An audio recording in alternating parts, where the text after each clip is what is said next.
गुरुजी, मैं पानी का लोटा चढ़ाते चढ़ाते मेरा पूरा कम से कम मेरे को 8 साल हो गया और मेरी जिंदगी में सुख बिल्कुल नहीं आया।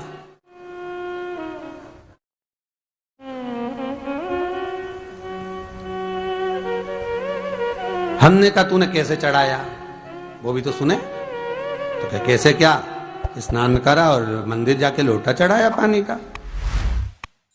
अब मैंने कहा तू चुप रहे। उसके पति, यहीं की इसी ऑफिस की बात है, भवानी मंडी से, उसके पति से पूछा, हाँ जी वर्मा जी सही बताओ, पत्नी लोटा कैसे चढ़ाई। गुरुजी, ना जाने कहां के महाराज के चक्कर में पड़ी, लोटा भर के पानी चढ़ाने जाए, नहाने के बाद बच्चा इतना सा रो रहा, चिल्ला रहा, पर उसको टच तक नहीं करे, किसी चीज के नहीं छुए, और बिल्कुल कोरी की कोरी साड़ी पहने, धुली हुई, पहले ही बाथरूम में टांग के धर दे, उसको कोई छू नहीं सकता, टाविल टच नहीं कर सकता, और ऐसी जाके शंकर जी के फिर लोटा चढ़ाए। मंदिर में अगर किसी ने छू लिया तो वापिस आ जाए, नहाए धोए फिर जाए। मैंने कहा बस अब तो तू ऐसी जिंदगी भर चढ़ाती रहे तो भोलेनाथ आएगा ही नहीं।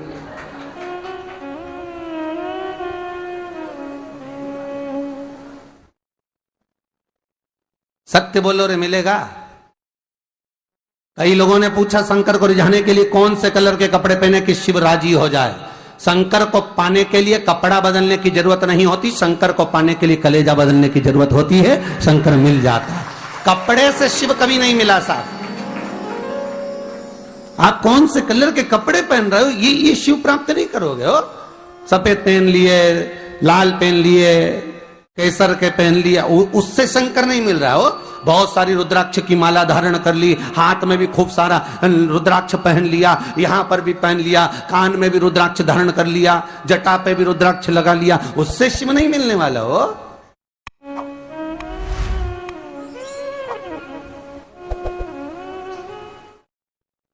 अरे भाई,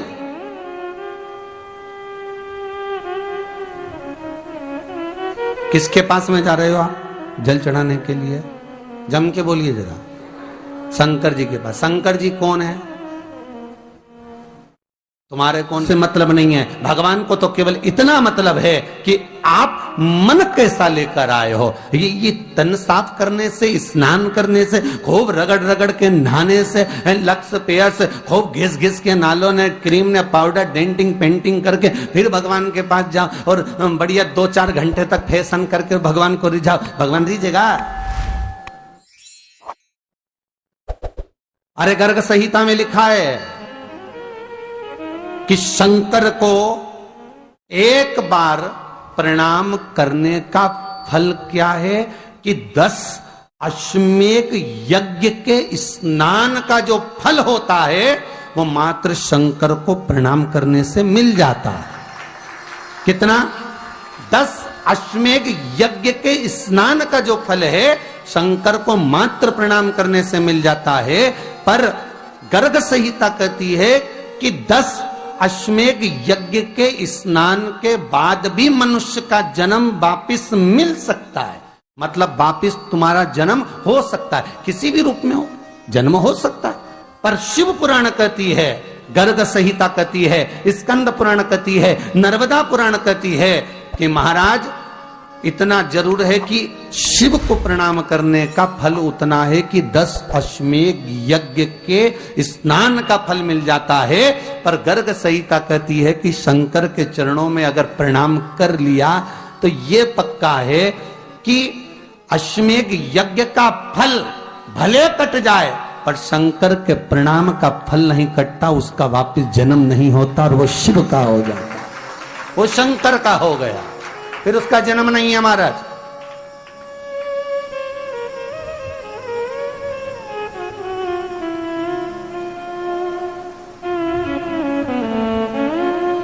पति से कहा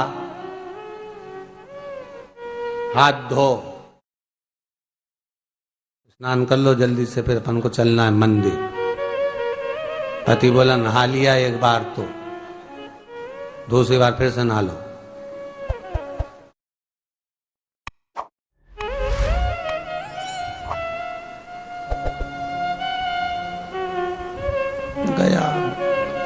नी के ना माने तो कई घर में चंद्र घंटा से माथा बिड़ा, स्नान करा फिर आया। चल पलंग पे काय को बैठ गए?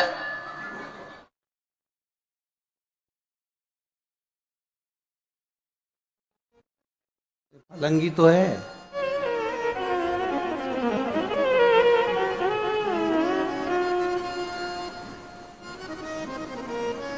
फिर से नहा के आओ।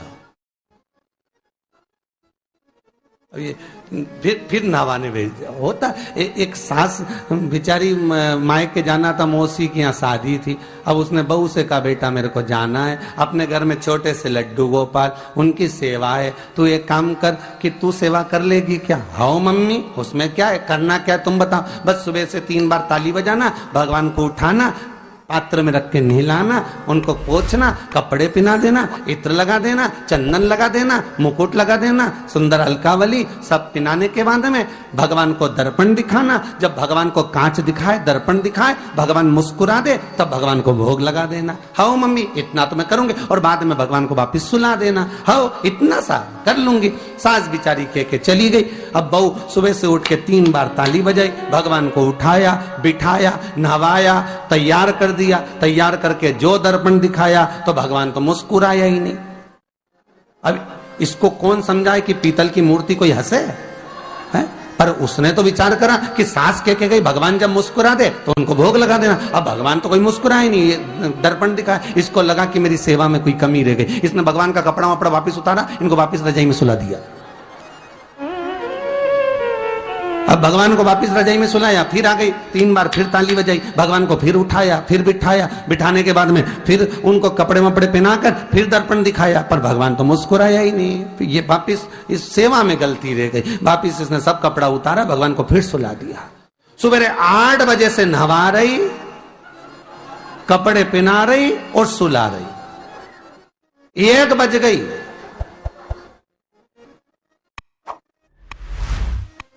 कुछ गलती रह गई होगी अपने सास के गई।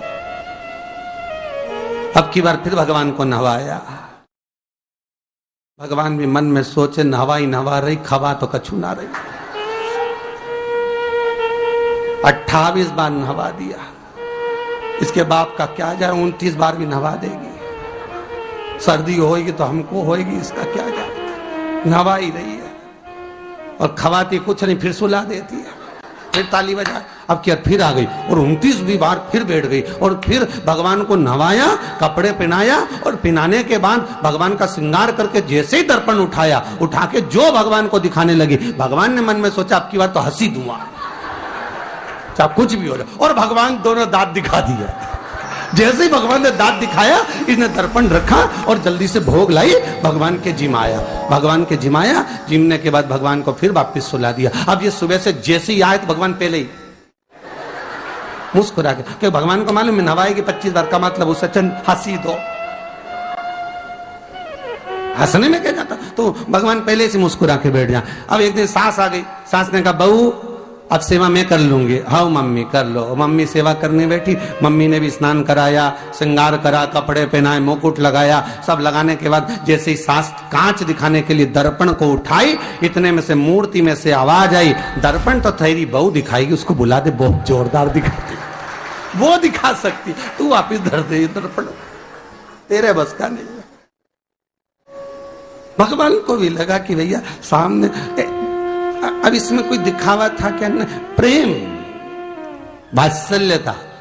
भगवान भक्ति के बल पर ही था। फिर बैठ गए पलंग पे, नाव वापिस। नाते नाते चले, मंदिर पहुंच गए और राम बेलपत्तर तो घर घर ही आई। जैसे ही बोली बेलपत्तर घर धरी आई, पति इसको घूर के देखा, 2 बार नवाया है और बेलपत्तर रखी आई घर। ये पति से कहती कि तुम लेने जाओ, उससे पति पहले ही बोल दिया था कि मेरा तो आज घुटना बहुत दुख रहा, बहुत घुटना दुख रहा।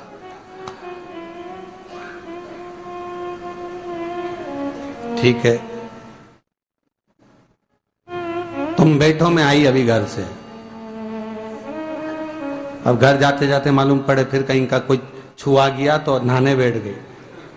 फिर आई, इसकी जो पूजन की थाली रखी थी, कोई भगत आया बेचारा, उसने सोचा मंदिर की थाली है, सब चढ़ा चुड़ू के चले गया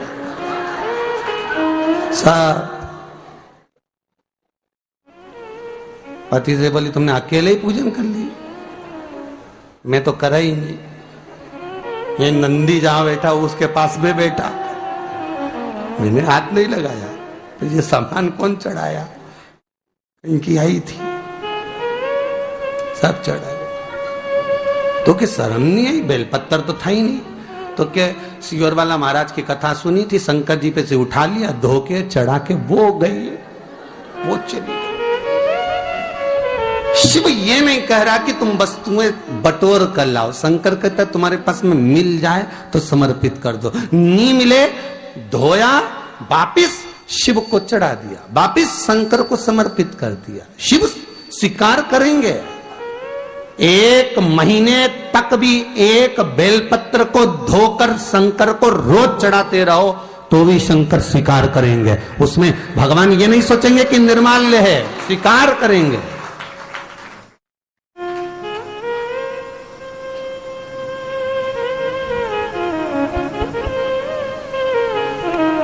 इसका मतलब ये नहीं है कि तुम मंदिर की घर से अगर पास में लगी हो, नजदीक में लगी हो, 8, 10, 15 घर छोड़कर कुछ थोड़ी दूरी पर भी बेलपत्र लगी हो तो लेकर जरूर जाना। नहीं तो कहीं कहीं की इतनी आलसन।